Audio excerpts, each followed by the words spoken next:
Hello everybody and welcome to another Geogramblings Reacts, and this time I'm joined with the mini geographer Theo. Hello.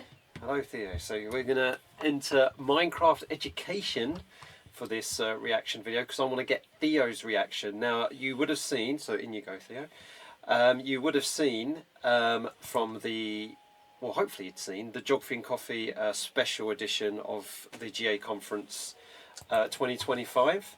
And you saw me spoke to Susie Syme from the Environment Agency talking about a Minecraft thing that they've done through the Environment Agency with regards to river flooding. So what we're going to do, we're going to go to down on this option here under subject kits and climate and sustainability. Now as Theo slowly scrolls down here, you're going to see that there's many different things with regards to climate and sustainability. So we'll come back to some of these maybe a bit later, another time. But for today, we're going to look at something called Rivercraft 2. So if we find Rivercraft 2, there it is. Right, now Theo, what you're going to do, you're going to give your reaction and commentary as we go along. So let's just read this bit out first, so go for it. Rivercraft 2 allows students to explore and understand the key areas of the Environment Agency's work through 3 games themed around flood risk and climate change impacts. Okay, and it's beginner, so it can be used with multiple age groups. That's good. It's got some tags there: climate, environment, science and sustainability. So that's a good one. And we've got 3 options there: create world, lesson plan and assign or share. So if you've got a Minecraft educators account, I guess you can filter with those last two there, but I guess we're going to create a world and start from scratch. Right, so now Theo is a bit of a Minecraft specialist, so and I really wanted to get his reaction, really, rather than mine, because I say, you already kind of got my opinion from the Coffee and Geography podcast at the GA conference when I spoke to Susie. Alright, so here we go. Right, so then Theo, take us away. What are we looking at? Looks like we got a house over here, a lot of lag, there's a forest over there, and got a pathway leading through the woods. Yeah. Can we start by talking to this person? I guess so. Hello, Zach. Welcome to the boatyard. Talk to Mo on the red boat to get started. Yeah. Now the lag might be, I mean usually I don't have lag playing Minecraft on this machine, so it could be the fact that we're recording the screen at the same time, so that could be the reason for the lag. So, yeah. But yes, obviously you do need computers which are capable of playing Minecraft. So when you go onto Minecraft Education and the website, you'll get some minimum requirements, but generally it works fine. Right, here's Mo. So what's Mo going to say? Hello, Mo. Click the button below to go to the games. Game 1, nature-based solutions to flooding. Game 2, drought and farming. Game 3, sustainable urban drainage systems and water efficiency at home. Which one are we going to do? Should we do... Let's start with number 1, since it's number 1. Okay. Right. Okay. 5 maps. What's our job? Fix the flooding and we can get going. Right, so... What are we supposed to do with the maps?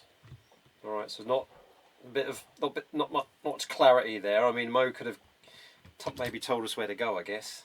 Oh, I guess we talk to this person. Unhappy citizen. Okay, hello, unhappy citizen. You don't look very unhappy. You seem to be smiling, but our village has always been prone to flooding. We need long-term solutions. Okay. How about you? You're another unhappy citizen. Climate change is making flooding worse. We need urgent action. Yeah. Right, where do we reckon we should go? Oh, it says Town Hall. Guess we go in here. Oh, that's a lovely map. Look at that map. That's a cool map. Hello, ecologist. Ecologist. Hi, I'm an ecologist, Yeah. Which means I study the relationship between animals, plants and the environment. I need your help. Follow the pink trail and I'll meet you at the dam. Beavers are amazing animals. Beavers construct chambered burrows and lodges in which to breed and rest. Some lodges can look similar to accumulated flood debris. Right, okay. So, we're following the pink... Okay, well, that's straightforward enough, so... Yep. So, we're just following that pink trail. Have we lost it? I think it goes through this doorway. Ah. Okay. Right. So how easy have you found it to get started, do you think? Quite easy, but I wouldn't be falling as much if it was the not this choppy. Yeah. Ah. Hello. Some material has blocked the beaver dam and caused flooding. Can you find and break the blue blocks that are blocking the beaver dam? An example of what the planks look like is next to me. Beaver dams are mainly constructed from woody material, vegetation and substrate. Yeah. The beavers build leaky dams to slow the flow of the water. The dam is completely blocked and holding back too much water. All right. So it should have some. Holes through to let the water through, but these blue blocks, have blocked it. Right. So I guess, what does that say on there? So there was an instruction on the edge of the dam there. So if we ever look back at that instruction, it says You might find clearing from the left side easier. right. Thank you. So we've got to look for these blue blocks. There's one here.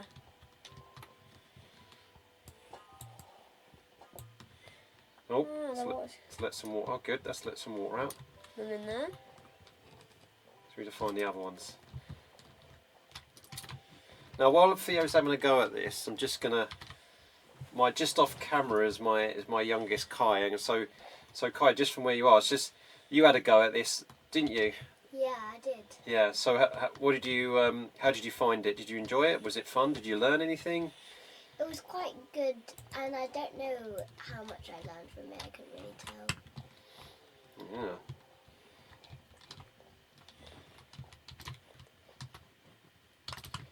So that, to me, from the teacher's point of view, is that obviously you would do what a teacher would do. You would reinforce the learning. You would consolidate what they've learned. You taught. Oh, there's a beaver.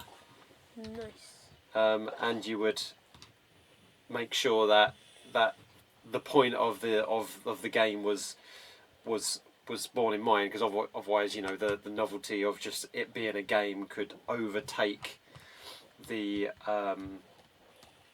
fact that there's some learning to be had here. So, have you found all the blue blocks, do you think? I don't know, because I can't find any more, and also it's choppy, which makes it hard. Yeah. All right. So. Apparently, I don't think I've done. Right. See, this is one of the things I had the problem with earlier. So if you click on the ecologist again, if you click the test button, it will tell you, see, there are more planks to remove. But you see, unless I told you had to press the test button again, I don't think you would have really known that. No. So I think that's probably a bit of a feedback for the folks. Maybe in the description, the ecologist could tell them when you think you found all of them, press the test button. Yeah. So just to be a bit more clearer there, because I can see the problem for the teacher again there is that they're running around trying to tell all the kids what they need to do. Also, it would be also easier if there was a way to find tiny bit less lag. Because it's hard to do it when. All right, looks like we've done it. Beavers are amazing animals. Beavers construct chambered burrows and lodges which to breed and rest. Some lodges can look similar to accumulated flood debris. So that's a bit of repetition from a bit earlier. Right. Okay. But did that help you to learn something? What did you learn? That beavers now exist in Minecraft. That beavers' dams help with the flow of the river. Yep. Right, so this is the second task, I think. What does this one say? Hi, I'm a landscape designer, which means I design outdoor areas. I need your help to redig some ponds that have become filled with dirt. Follow the pink trail and I'll meet you at the ponds. Ponds are important because holding back water in the upper catchment is a nature-based solution that slows the flow of water and reduces the risk of flooding further downstream. Alright, so we have another pink trout to fill. So Kai, when you did this one before, digging the holes for the ponds. Huh? Wait, there's 2 pink trails. Yeah, well, I guess there's more than one in there. So if we go, That was a quick landscape designer. He's fit. There are 4 ponds to dig. In total, it is important that you get them all. Farmers and landowners can help by creating pond into which water naturally flows and collects. They store water during drought conditions when the water is scarce. This stored water can be used to irrigate crops or for animal drinking water. Oh, what's in your tin? So Sophia, for someone who knows how Minecraft works and how to play it, how easy are you finding this so far? Or I'm finding it quite easy, but personally, I could have got here a lot quicker if maybe there were less like I don't know, maybe like less commands. Like maybe you could like skim down some stuff and maybe move like a few cool effects, just like a few, so it makes it just a tiny bit less laggy. Yeah. Of course, I think we probably mentioned the lag enough, to be honest. Yeah, I know. It's really noticeable. There are some things that you can do to reduce lag. You know, you can reduce the graphics. You can set what's called the view distance and stuff like that. So I've got the view distance on quite high, which is probably competing with the recording a bit. Do you think it helps that you can't accidentally destroy other bits of the land? Yeah. They could just use this for like and have like non-bedrock here though, because I don't think you usually have bedrock at the bottom of the pond, do you? Okay, so that's a Minecraft kind of person, is that? Right, so you got 4 points. You've done 2. Yeah, we've already read this whole thing. Yep. Right, you speak to the. I guess we speak to the landscape designer again. He was right there. There he is. He's got his high vis on. Right, press the test button. Right, there we are. So, holding back the water in the upper catchment is a nature-based solution that slows the flow of water, reduces the risk of flooding further downstream. Right, so what about that one? What was your thoughts about that one?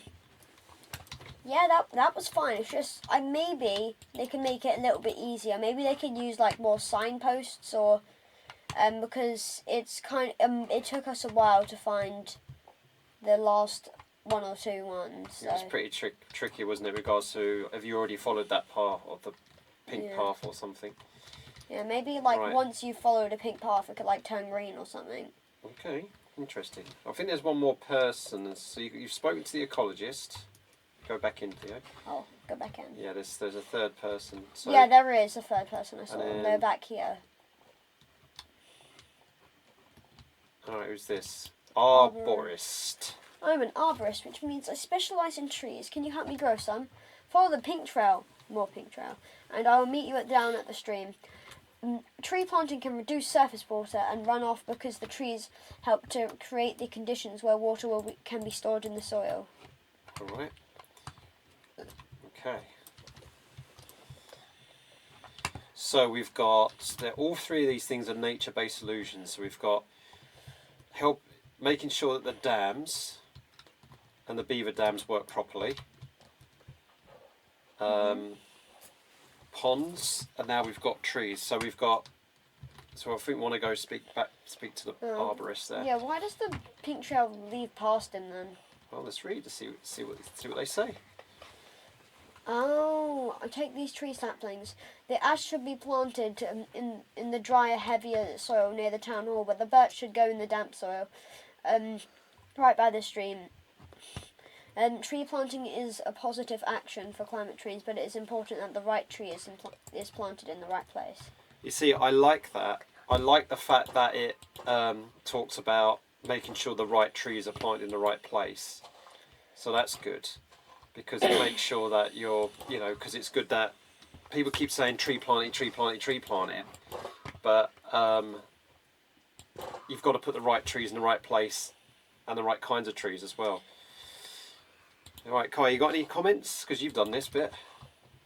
Yeah, but what about the pond one? I didn't get any comments about that. Oh, you want to? What was your thoughts about the pond one, Kai? Yeah, well, when Theo said they could have like added like more signs, I was thinking sometimes it's like worth a challenge. Like, and when he was doing the beaver dam one, he said it was somewhere around the beaver dam. He said like it was a bit easy, and he could have got to the ponds a bit quicker. Yeah. Yeah. Well, I mean, this is. I think to me. Apparently, this is a birch tree. Okay. Are you a bit disappointed? It doesn't look like a birch tree. It's a savanna. It's an acacia tree. Okay. And the ash tree is actually an oak tree, but All right. it Okay. drops apples. No, I've already done you. So, yeah. So actually, I think Kai, both you and Kai have made a good point, and that is the fact that I think when you take why you're learning this, the consolidating of the learning, what it all means, and then the loading up of the Minecraft, playing it, I'm thinking that this is probably would be like a whole lesson's worth of stuff. So, yeah, I think you've already done that one. So, Yeah, I already did this too. what does the other person say? This person, I think they're a Bonus bonus game. Once you've completed the other task, you can help me with this problem. Use the teleport button below me to help me fix it. One of the rivers have been artificially modified by humans in the past to create long, straight channels, which will allow water to move very quickly. The problem is that during high flow conditions, a large volume of water can arrive downstream with little warning, sometimes flooding communities. Oh dear. Okay. Right, so Ooh. we've just been teleported, so what are we going to say now? Hello, Mr. NPC. Mr. Meander. Dig out the meander and then use the accumulated dirt to plug the old river. One good technique to reduce the problem of flooding downstream is to introduce more bends or meanders to the river channel. This forces the water to take more time to travel down the river, putting meanders back as known as the river restoration. Okay, so we're actually digging a meander. Interesting. Yeah, so just go back to my initial thought. I'm thinking, yeah, so what would my be solution for this? So yeah, I mean, you've seen those other two games there, which we haven't got the time for, we might do a different reaction video or something like that. But what I would say is that there's a few options. You could have perhaps groups of young people doing one of the three games, and then they all come back together to talk about what they've learned, and they share with what they've learned with each other. So you've got the drought one, and you've got the I forgot what the other one was now. Oh, sustainable drainage one. Because I think spending 3 lessons is probably most teachers won't have much time to do that. And then you have to fill in that straight bit, I think, don't you? Do I? Yeah, I think so. We figured it out that we just need to double check that we go and speak to the people back in the town hall after we've completed all the tasks. Yeah. Right. I'm grateful that urgent action was taken to address the flooding. Okay? How about you? I'm relieved and happy that the flood risk has been mitigated. That's very well done. Yeah, it means lessened. The risk has been lessened. Yeah. So I wonder if we can go back to Mac and the boat, or what was his name? Mo? Yeah, it was Mac? Mo. Where's Mo? He's in a boat. There he is. Ready to go? Game 2. Ah, okay, right. Well, there you go. But we're not doing game 2 now. Oh, fine. We're not doing game 2 now. Right, so it kind of goes you through the 3 games once you're done. Okay, fantastic. I wonder what these are for. What are your final thoughts about this then? Well, I definitely think that this was a great idea. Yeah. But I think that definitely there could have been some improvements, but the rest of it, definitely well done, yes. So, would you, if it was possible for a teacher in the class to have a look at this again and because it takes a lot of time for like teachers to get set up with this stuff like that. But if they've got the computers that make it work and they can have access to this, do you reckon it's worth it? Yes. Right. I know you're a bit biased here because you play Minecraft. So as a Minecraft player, do you found that easy, hard, too difficult, or Easy. you found that too? What do you reckon it might be like for people who haven't played Minecraft at all? Well, first they would have to work out the controls, which was tricky for me since I used to play on a controller. Yeah. Now I play on a keyboard. Then they would have to know like what to do or how to do it, obviously. Yeah. And they would basically need to know what Minecraft is about to do the educational Minecraft. Okay. So just for what we're seeing here is that this is the lesson plan website. So you click on that button, takes you direct here. So they put ages 6, 7, 8 to 10, 11 to 13. That sound about right to you? Yeah. I think it would be all right for like older people because there's a lot of language in there. I think so if Kai, do you know what mitigate means now, Kai? I didn't quite catch. So I didn't quite catch it, right? So, and then you've got some learning objectives here, which is great. You've got prep notes. Okay, so like it does give all these guidance and stuff like that for the teachers, how to get started. So it doesn't assume you've already got Minecraft education, which is great.